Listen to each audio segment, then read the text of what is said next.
Hello, everyone. So by now we know that you need a mortgage to buy a home.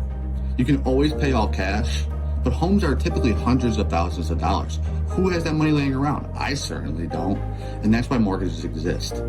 But do you know there's several factors that banks look at when it comes to pre-approving you for a loan? And those factors include your credit score for number one. That's the most obvious one that people know. You want to get your credit score as high as possible because that makes your chances the best at getting pre-approved.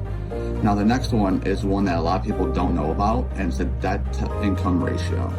It basically means how much money you have coming in versus how much money you have going out. So the higher that number is, the harder it'll be for you to pay a mortgage on top of all your bills that you already have. So you want to get that as low as possible.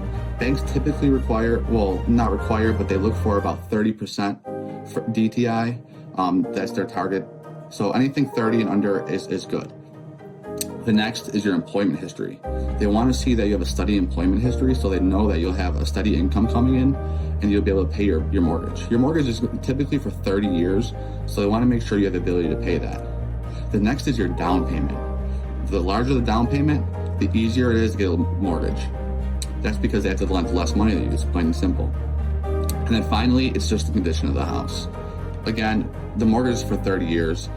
They expect most people when they're buying a home to live in it, so they want it to be in decent shape so that way you don't get over your head having to deal with repairs and then just give up on their property and then they have to repossess it. That's not what they want to do, so they mitigate that risk by factoring in the condition of the property.